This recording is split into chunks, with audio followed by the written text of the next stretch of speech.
శ్రీకృష్ణ జగద్గురు పరబ్రహ్మణే నమః. ఓం నమో శ్రీ వేదవ్యాసాయ నమః. ఓం మద్గురు శ్రీ పూర్ణానంద స్వామినే నమః. ఓం శుక్లాంబరధరం విష్ణుం శశివర్ణం చతుర్భుజం ప్రసన్నవదనం ధ్యాయేత్ సర్వవిఘ్నోపశాంతయే. ఓం వ్యాసాయ విష్ణురూపాయ వ్యాసరూపాయ విష్ణవే నమో వై బ్రహ్మనిధయే వాసిష్ఠాయ నమో నమః.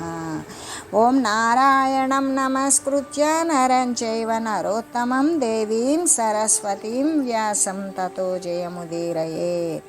శ్రీ భగవద్గీత ఆత్మ సంయమ యోగము. కోరిక అనేటువంటిది ప్రబలమైనటువంటి శత్రువు కదా. అలా గొప్ప శత్రువే అవడము చేత దాని విషయమే ఏమాత్రము ఏమరుపాటు పనికిరాదు అని సాధకులను హెచ్చరించడానికే ఈ విధంగా అంటే కోరికలు అన్నింటినీ కూడా వదిలివేయాలి. కొన్నిటిని పూర్తిగా విడవడం అనేటువంటిది ఉండకూడదు. అన్నిటినీ కొద్దిగా విడిస్తే సరిపోతుంది అంటే అది కూడా చాలదు. అన్నింటినీ అంతా కూడా మొత్తం పూర్తిగా వదిలేయాలి అనే కదా చెప్పింది. కోరికలు ఉన్నట్లయితే వానిని అనుభవించడానికి చిత్తము బహిర్ముఖంగా పరిగెడుతుంది.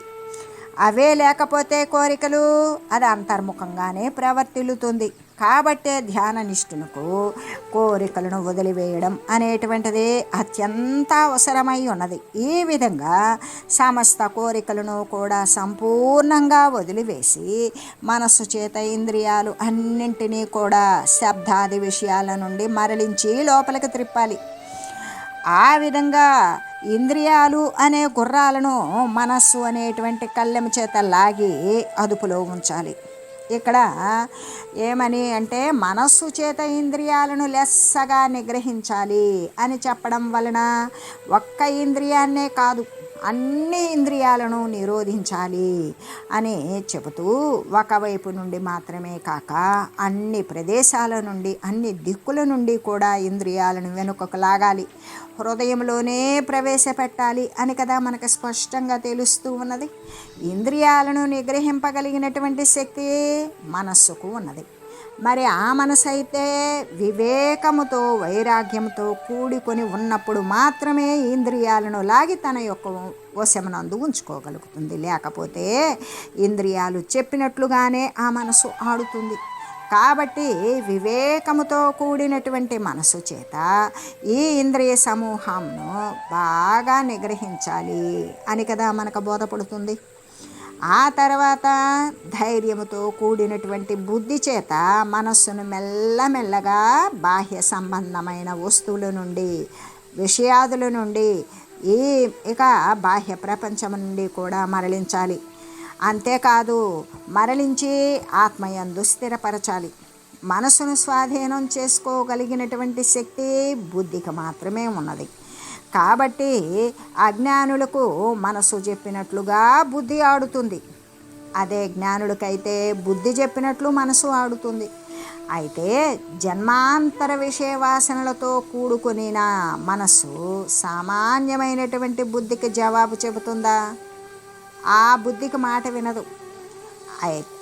ధైర్యంతో కూడినటువంటి బుద్ధి చేత మనసును స్వాధీనం చేసుకోవాలి. ఎలాగంటే మనసు పులి వంటిదైతే బుద్ధి మేకగా ఉండకూడదు కదా, సింహంలాగానే ఉండాలి.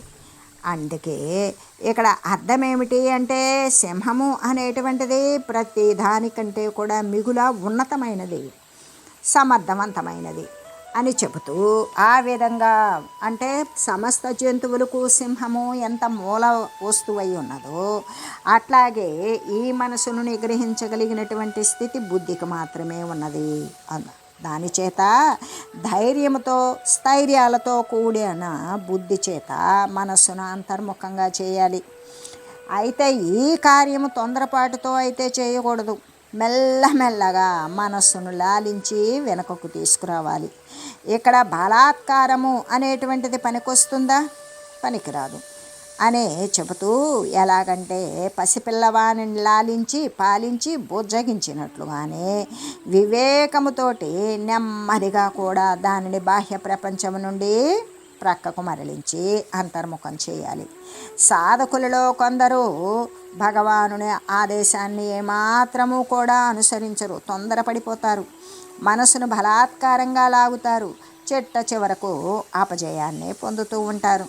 చిన్న ఉప్పు రవ్వ ఉందనుకో, దాన్ని ఆర్పివేయాలి అంటే నీరు పోయాలి, అంతేకాని పెద్ద కట్టెలు వేస్తే ఆరిపోతుంది అనేటువంటి తొందరపాటు యొక్క మనస్సు చేత మొదటనే పెద్ద పెద్ద సాధనలు చేసినట్లయితే శరీరము మనసు తట్టుకోలేవు కదా.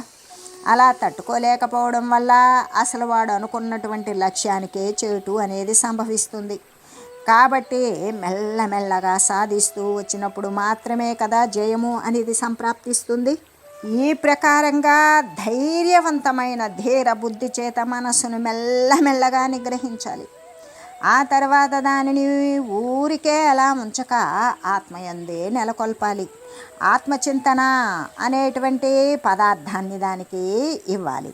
అప్పుడు ఎలాగంటే వర్షంలో పడిన వడగండ్లు సముద్రంలో పడి లయమైపోయినట్లుగానే ఆ మనసు కూడా ఆత్మసాగరమున బ్రహ్మార్ణవమున బ్రహ్మ అనబడేటువంటి సముద్రమునందు విలీనమైపోయి ఆత్మాకారంగానే మార్పును పొందుతుంది.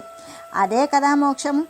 అయితే మనస్సుని ఆ విధంగా ఆత్మయందే స్థాపించి మరలా కూడా ఆత్మ కంటే ఇతరమైనటువంటి దేనిని ఆలోచించకుండా ఉండాలి. కాబట్టి ఇక ఔషధాన్ని భుజించి గనక పథ్యాన్ని చేయకపోతే రోగం ఎట్లా నయం కాదో, అలాగే ఆత్మయందు మనసును స్థాపించి మళ్ళీ కూడా దృశ్యమాన వస్తువులను గురించి చింతిస్తూ ఉన్నట్లయితే లక్ష్యం అనేది చేకూరుతుందా? కాదు కదా. కాబట్టి ఆత్మధ్యానము అనే మందుకు ఆత్మ కంటే ఇతరమైన దేనిని చింతించకూడదు అనే పథ్యాన్ని కూడా జోడించినట్లయితే ఈ యొక్క భవరోగము, చావు పుట్టుకుల సంసారము అనేటువంటిది ఉంటుందా? ఉండదు. ఇక భవరోగము మళ్ళీ శరీరము ఉత్పన్నము అనేది కాదు, ఉత్పన్నం కాకపోతే దానికి పతనమే లేదు కదా. అలాగా భవరోగము అనేటువంటిది అది నశింపజేస్తుంది. ఈ విషయమునందు సాధకులు బాగా జ్ఞప్తి యందు ఉంచుకోవాలి. ధ్యాన కాలమున ఇక ఆత్మ వస్తువు తప్ప అన్యమైన ఇతరమైనటువంటి వస్తువును దేనిని కూడా భావించకుండా ఉండేలాగానే ప్రయత్నించాలి. అందుకే ఆత్మ సంస్థం మనఃకృత్వా నకించిదపి చింతయేత్ అని కదా చెప్పింది. ఆత్మయందు మనసును నిలిపి ఇతరమైన దేనిని కూడా చింతించరాదు అనేటువంటిదే కదా ఈ భగవద్గీత యందు పరమాత్మ మనకు తెలిపినటువంటి వాక్యము. సమస్త శాస్త్రాల యొక్క సారము కూడా అదే. సమస్త సాధనల యొక్క సంక్షిప్త రూపము కూడా అయ్యున్నందువల్ల ఈ మోక్షము చెందాలి అనుకునేటువంటి ముముక్షువులు దీనిని మరలా మరలా కూడా స్మరించాలి, అనుష్ఠానానికి తీసుకొని రావాలి. అంటే దృశ్యాన్ని భావించకూడదు, దృగ్రూపమైనటువంటి ఆత్మయందే మనస్సును నిలపాలి అని చెబుతూ కోరిక మరే ధ్యానాభ్యాసి, ధ్యానాన్ని అభ్యసించేటువంటి వాడు అవలంబించవలసినటువంటి నియమాలు, కోరికలు మొత్తాన్ని కూడా పూర్తిగా విడనాడాలి. మనస్సును ఇంద్రియాలను కూడా ఆ విషయాల నుండి మరలించాలి. ధైర్యంతో కూడుకొనినటువంటి బుద్ధి చేతనే మనస్సును బాహ్యమైన ప్రపంచం నుండి కూడా మెల్లమెల్లగా మరలించి ఆత్మయందు స్థాపితం చేయాలి. అలా మనసును గనక ఆత్మయందుంచి ఆత్మ కంటే ఇతరమైనటువంటి ఏది కూడా చింతించకుండా ఉండగలగాలి. అప్పుడే ఆ ధ్యానాభ్యాసి అవలంబించేటువంటి నియమాలు సఫలీకృతమవుతాయి. అనే సంకల్పం నుండే కదా కోరికలు అనేవి పుడతాయి. కాబట్టి ధైర్యంతో కూడినటువంటి బుద్ధి కలిగి ఉన్నటువంటి వాడే సాధకుడు. ఆ సాధకుడు ఎటువంటి బుద్ధి అంటే ధైర్యంతో కూడినటువంటి బుద్ధి కలిగి ఉండాలి. వాడు సాధన ఏ విధంగా అంటే మెల్లమెల్లగా సాధన చేయాలి. తొందరపాటుతో కూడినటువంటి క్రియలు ఆచరించకూడదు, తొందరపాటు పనికే రాదు అని చెబుతూ ఈ పూర్వపు అలవాటు చేత ఒకవేళ సాధకులకు ధ్యాన కాలమునందు గనక మనసు బయటకు పరిగెత్తినట్లయితే ఏమి చేయాలి అని తెలియజేసుకుందాం. యతో యతో నిశ్చరతి మనశ్చంచలమస్థిరం తతస్తతో నియమ్యైతాత్మన్యేవ వశం నయేత్. చపలమైనటువంటి స్వభావం కలిగినది, నీళ్లుకడ లేనిది అగు మనసు అసలు ఎప్పుడూ చంచలంగానే ఉంటుంది. ఎందుకు? వాయుభూత సంజనితం కాబట్టి. అది నిలుకడగా ఉంటుందా? లేదు, ఎప్పుడూ కూడా చంచలత్వంగానే ఉంటుంది. అటువంటి మనసు ఎక్కడెక్కడైతే ఏ ఏ విషయాల యందు సంచరిస్తుందో అక్కడక్కడి నుండి కూడా దాన్ని మరలించాలి. ఆత్మ యందే స్థాపితం చేయాలి. ఆత్మకు అధీనంగానే దానిని కూర్చోబెట్టాలి. కాబట్టి అది ఆత్మకు లోబడేటట్లు చేయాలి. అంటే మనస్సుని ఆత్మయందే నిలపాలి. మనసు యొక్క గుణమేమిటి? సంకల్పం. ఆ సంకల్పం యావత్తూ కూడా ఆత్మతత్వమునందే నిలిపి ఇతరమైనటువంటి మరి దేనిని కూడా ఆలోచించరాదని, చింతించరాదని, సంకల్పించకూడదు అని మనం ఇంతకుముందే తెలియజేసుకుని ఉన్నాం కదా. అయితే ఒకవేళ గనక అది ఆత్మయందు నిలవకపోతే, బయటికి పరిగెడుతుంటే మనం ఎన్నిసార్లు పట్టుకొచ్చి ఆత్మయందు అంటి ఉంచుతాము? అప్పుడు అది నిలవకుండా బయటకు పరిగెత్తేటట్టయితే అప్పుడేం చేయాలి అనేటువంటి సందేహం అనేది ఇక్కడ వస్తే దానికి సమాధానం ఏమిటి అంటే, గీత అనుభవపూర్వకమైనటువంటి శాస్త్రం. అంటే వాచా వేదాంతం వేరు, మరే ఆచరణ వేదాంతం వేరు. కాబట్టి ఇక్కడ భగవద్గీత అనేటువంటిది అనుభవంతో నిండిపోయినటువంటి శాస్త్రం, అంటే ప్రాక్టికల్ సైన్స్. కాబట్టి సాధకుడు ఎదుర్కొనేటువంటి, ఎవడైతే దీనిని సాధించాలి అనుకున్నటువంటి సాధకుడు వాడు ఎదుర్కొనేటువంటి కష్టాలు, నిష్ఠురాలు అన్నింటినీ కూడా ముందుగానే ఊహించి అది ఇక సమాధానం ఇచ్చివేసింది ఈ భగవద్గీత. మనస్సు అనేది బహు చపలమైనది. అసలు దాని చపలత్వం అనేటువంటిది ఆపలేం. ప్రారంభ స్థితిలో అది ఒకచోట నిలుకడగా ఉండదు కదా. ఎందుకు? అలవాట్లేని పని. బాహ్యంగా మనసు చంచలంగా ఆ చెట్టు మీద, ఈ కొమ్మ మీద గంతులు వేసే కోతిలాగానే ఎల్లప్పుడూ చపలంగా ఉండేటువంటి మనసు మరి సాధన చేయాలి అని తీసుకొని వచ్చి మనసును ఒకే ప్రదేశం నందు, ఒకే వస్తువునందు నిలబెట్టాలి. ఒకే చోట నిలబెట్టాలి అంటే నిలుకడగా ఉంటుందా? ఉండదు కదా. ఆత్మధ్యానమందు దానిని ప్రవేశపెట్టినప్పటికీ కూడా వెనుకటి అలవాటు, అది బహిర్ముఖంగా అక్కడక్కడ కూడా చక్కగా తిరిగేటువంటి అలవాటు ఒకటి ఉంటుంది కదా, చంచలత్వంతో సంచరించే అలవాటు. దాని చేత ఏం చేస్తుంది? ఒక్కచోట నిలవదు. అకస్మాత్తుగా మళ్ళీ ఉన్నట్టుగా ఉండి బయటికి వెళ్ళిపోతుంది. అలా పారిపోయి మళ్ళీ ఏం చేస్తుంది? వినపడిన దానివైపో, కనపడిన దానివైపో, లేదా స్పర్శించిన దానివైపో, రుచి ప్రకారంగానో వాసన ప్రకారంగానో ఆ యొక్క విషయాల మీదకు వెళ్ళి వాడిపోతుంది. అప్పుడు సాధకుడు ఏం చేయాలి? ఎంత ప్రయత్నించాలి? అది ఎక్కడెక్కడికి అది పరిగెడుతుందో ఆయా విషయాల నుండి కూడా దాన్ని మళ్ళీ మరలించాలి. అయితే అది ఊరకనే మరలుతుందా? రా అనగానే వస్తుందా? అందుకే ఆ యొక్క విషయాల పట్ల అస్థిరత్వం ఏదైతే ఉన్నదో, ఆ విషయాలకి ఎటువంటి స్థిరత్వం లేకుండా ఉన్నదో ఆ యొక్క దోషాలను గురించి చక్కగా విచారించాలి. దాని యొక్క అస్థిర స్వభావాన్ని గురించి వివరించుకోవాలి. అయితే వెంటనే అదే మనసుకు వాటి మీద విరక్తి జనిస్తుంది. ఎందుకు? వచ్చిపోయేటువంటి అస్థిరమైన స్వభావం కలిగినటువంటి ప్రపంచము, విషయాదులు ఇవన్నీ కూడా మనసుకు ఎప్పుడైతే దాని యొక్క వివరణ ఇచ్చుకుంటూ ఉన్నామో, అటువంటి విచారణ అనేది కలగజేశామో, మనసుకి ఆ అస్థిర అవిద్యా వస్తువుల పట్ల విరక్తి పుడుతుంది, రోత బుట్టేస్తుంది. అప్పుడు అది వెనక్కు మరలుతుంది. అంటే విచారణ లేకపోతే అది పోవడం, మనం లాగడం, అది మనసు బయటకు పోవడం, మనం లాగడం అనేది జరుగుతుంది.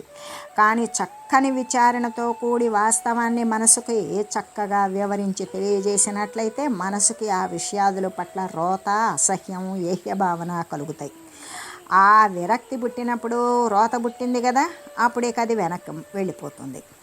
అందుకే మనకి కాబట్టి వివేకము, వైరాగ్యము మొదలైనటువంటి వాటి సహాయము చేత మనస్సుకి విషయాలు పట్ల ఉన్నటువంటి దోషాలను బాగా నచ్చజెప్పాలి. అలా నచ్చజెప్పి అసలు ఆ దోషాలు ఉన్నంతసేపు కూడా ఏది సవ్యంగా జరగదు, ఏది శాశ్వతమైనది కాదు అనేటువంటి విషయాన్ని నచ్చజెప్పి అక్కడ నుండి కూడా ఆ బాహ్యమైన సంబంధమైన విషయాల నుండి కూడా బయటకు మరల్చి ఆత్మయందే స్థాపించాలి. అంటే బాహ్యమున ఉన్నటువంటిది దుఃఖ మిశ్రితమైనటువంటి క్షణిక సుఖమే. బయట మనకి సుఖం రూపంలో కనబడుతూ ఉన్నది కదా, అది 3 వంతులు దుఃఖమైతే 1 వంతు కూడా సుఖం ఉండదు. అటువంటిది ఎంత క్షణకాలమే కదా అనేటువంటి దానిని గురించి వివరించి తెలియజేయాలి. అభ్యంతరమున ఆత్మయందు కలిగినటువంటిది సుఖము అదేటువంటిది అంటే నిరతిశయానంద అవిచ్ఛిన్న సుఖము. ఎక్కడా కూడా విడిపోదు, ఎక్కడా ఆగిపోదు. అతిశయము లేనటువంటి శాశ్వతమైనటువంటి అది ఒక అనంతమైనటువంటి సుఖము అని బోధించినప్పుడు ఇక తక్కువ సమయంలో ఉన్న క్షణిక సుఖాల కోసము నీచమై అల్పమై ఉన్నటువంటి తుచ్చమైన సుఖాల మీద వ్రాలటానికి ఇష్టం ఉండదు మనసుకి. అప్పుడు మనసు విషయాల నుండి మరలిపోతుంది. ఎందుకు? వాటి యొక్క అస్థిరత్వం, మరే అదంతా అవిద్యా స్వరూపం. ఎటువంటి నిలబాటు నిలకడ లేనటువంటి సుఖాల నుండి మరలి అది ఎక్కడికి వస్తుంది? శాశ్వతమైనటువంటి సుఖం ఏదైతే స్థానం ఉందో అది ఆత్మస్థానం, ఆత్మ దగ్గరికే వచ్చేస్తుంది. ఈ ప్రకారంగానే విఘ్నుడు మనసును ఆత్మయందు ఉంచాలి. ఆత్మకు అధీనంగా ఆత్మతత్వానికి లోబడేటట్లుగా చేసేయాలి అని కదా చెప్పబడింది. అయితే అజ్ఞానుల యందు ఆత్మ మనస్సుకు అధీనమై ఉంటుంది కదా. అంటే మనసు చెప్పినట్లు మనుజుడాడుతూ ఉంటాడు. అలా కాక మనసు ఆత్మకు అధీనమై ఉన్నప్పుడే, అట్లా కాకుండా మనసు ఆత్మకు అధీనమై ఉండాలి. అంతకుముందైతే మనసు చెప్పినట్లే మనుజుడాడతాడు. అలా కాదు. ఇప్పుడు మనస్సు ఆత్మకు లోబడి ఉండినప్పుడు మాత్రమే శాంతి కలుగుతుంది, శాశ్వతమైన సుఖం కూడా కలుగుతుంది. అప్పుడు పరమాత్మ తత్వమైనటువంటి ఆత్మదే పై చేయిగా ఉంటుంది, కానీ మనస్సుది కాదు కదా. కాబట్టి అటువంటి శాశ్వతమైనటువంటి సుఖం అనేది లభిస్తుంది. అందుకే ఆత్మన్యేవా వశం నయేత్, మనస్సుని ఆత్మకు అధీనంగా చేయాలి అని కదా పరమాత్మ ఉపదేశిస్తూ ఉన్నాడు. కాబట్టి సాధకుడు ఏ విధంగా అంటే మనసు యొక్క చర్యలను బాగా గమనిస్తూ ఉండాలి. అజ్ఞాని మనస్సుతోటి ఐక్యమైపోతాడు, మనసే తాను అనుకుంటాడు. ఆ మానసికమైనటువంటి మార్పులకి వికారాలు కూడా తనకంటే వేరుగా ఏమాత్రము చూడడం. ఆ మనసు చేసే మార్పులన్నీ తనకంటే తనేగా భావిస్తాడు. కాబట్టి వాటిని నిగ్రహించలేకుండా ఉంటాడు అజ్ఞాని అయినటువంటి మనసుతో ఉన్నటువంటి వాడు. అయితే వివేకవంతుడైతే సత్య వస్తువును నమ్మి స్థిరపడినటువంటి వాడు తన యందు మార్పు పుట్టగానే దానిని సాక్షిగా చూస్తాడు, దానిని నిగ్రహిస్తాడు, దాని యందు లీనమవ్వడం.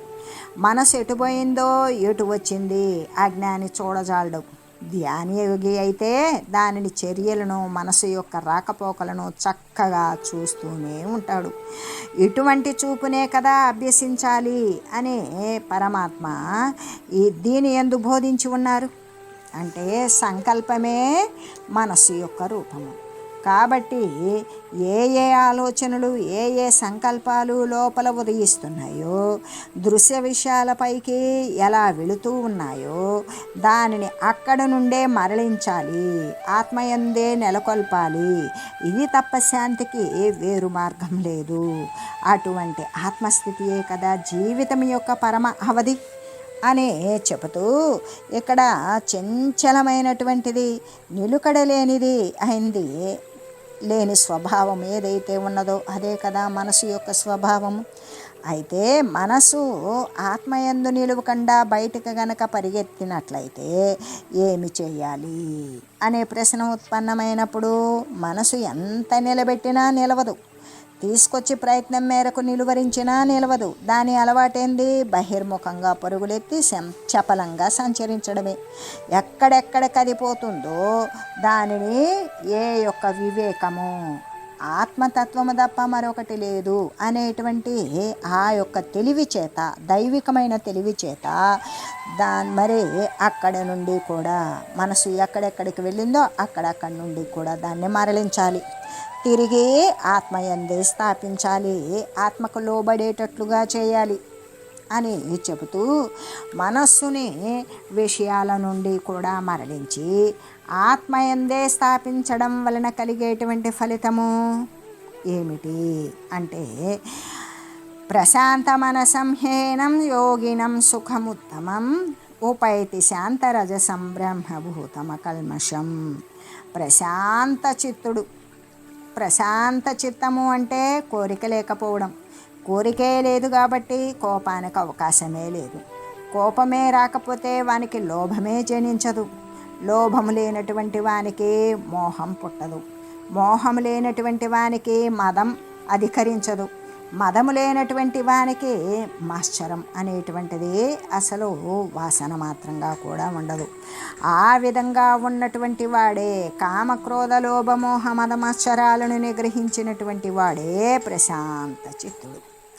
వాడే కదా ఈ రాజరికమైన రజో సంబంధమైనటువంటి గుణాలు, వాటి యొక్క మార్పులు లేనటువంటి వాడు, బ్రహ్మరూపమును పొందినటువంటి వాడు, దోషము నశించినటువంటి వాడు అయిన వాడే ధ్యానయోగి. ఈ ధ్యానయోగిని సర్వోత్తమమగు సుఖము అంటే ఆత్మానందమే పొందుచూ ఉన్నది కదా. సర్వోత్తమమైనటువంటి సుఖము అంటే ఆత్మానందమే.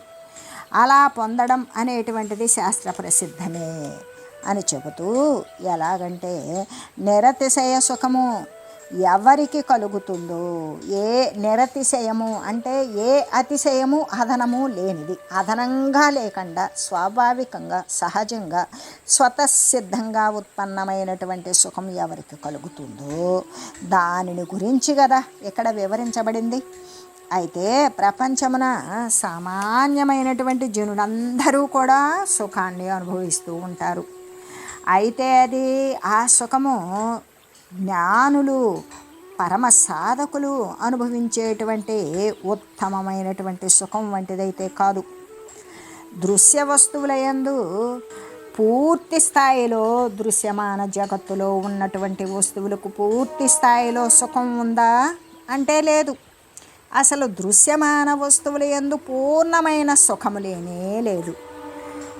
అంటే కాలానికి దేశానికి లోబడినటువంటి సుఖము శాశ్వతమైనది ఎప్పటికీ కాదు కదా. శాశ్వతమైన సుఖానికి కాలము, దేశము అనేటువంటి క్రియా సంబంధమైనటువంటి విషయాలకు కట్టుబడి ఉండదు. ఇలాగా కాలమాన పరిస్థితులకు లోబడి ఉండేటువంటి సుఖమైతే శాశ్వతమైనది కాదు. అది ఇంద్ర సుఖమైనప్పటికీ కూడా, లేదా ఆ యొక్క బ్రహ్మదేవుని సుఖము హిరణ్య గర్భ సుఖమైనప్పటికీ కూడా అది ఏమాత్రము కూడా శాశ్వతమైనది కాదు. ఆత్మసుఖము ఒక్కటి మాత్రమే దేశకాల వస్తువులకు లోబడకుండా ఉంటుంది. కాబట్టి దానిని ఇక్కడ ఏమని చెప్పారు? ఉత్తమమైనటువంటి సుఖము, అన్ని సుఖాల కంటే, ఇంద్రుడి సుఖం కంటే, బ్రహ్మ సుఖము కంటే, సర్వోత్తమం కంటే కూడా ఉత్తమమైనటువంటిది కేవలము ఈ ఆత్మసుఖము దేశకాల వస్తువులకు లోబడకుండా ఉంటుంది. కాబట్టి అదే ఉత్తమమైనటువంటి సుఖము అని చెప్పడం.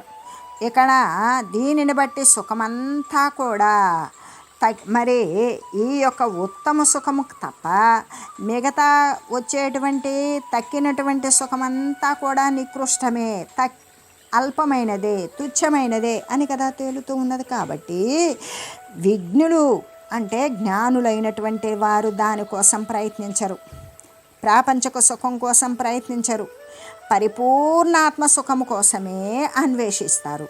దానికోసమే సాధన కొనసాగిస్తారు. ఆ పరిపూర్ణాత్మ సుఖము కోసమే ప్రయత్నం కొనసాగిస్తారు. ఏ ఏ సాధనలు కనుక అవలంబించినట్లయితే అటువంటి మహోన్నత సుఖము జీవునికి లభిస్తుందో అనేటువంటి విషయాలను గురించే కదా తెలియజేయబడింది.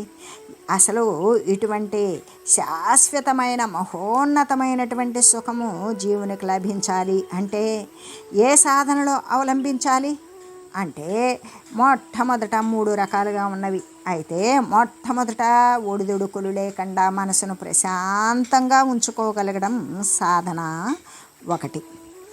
రెండవ సాధన రజోగుణ సంబంధమైన తమోగుణ సంబంధమైన మార్పులేవి కూడా చిత్తమునందు లేకుండా చూసుకోవడం, అది రెండవ సాధన. మూడవది అంటే హృదయమునందు వాసన మాలిన్యము అనేది ఉండకూడదు. ఇంకా పాపాలతో కూడినటువంటి దోషాలు కూడా ఏమీ లేకుండా ఉండడమే అనేటువంటి అంటే ఒడిదుడుకులు లేకుండా మనసును ప్రశాంతంగా ఉంచాలి. రజోగుణ తమోగుణ వికారాలేవి కూడా చిత్తమనందు లేకుండా చూసుకోవాలి. హృదయం అంతా కూడా వాసన మాలిన్యం కానీ పాప దోషం కానీ ఏమీ లేకుండా చూసుకోవాలి అనే ఈ 3 సాధనల చేతనే మనుషుడు బ్రహ్మస్వరూపుడు కాగలుగుతాడు అని తెలియజేస్తూ ఓం మంగళం పావన గీతామాత జయ మంగళం భక్తజనావని బంధ విమోచని భవభయహారిణి భవ్యదాయిని మంగళం.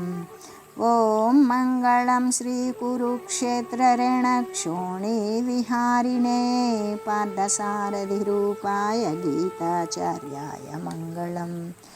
ఓం మంగళం మహత్వ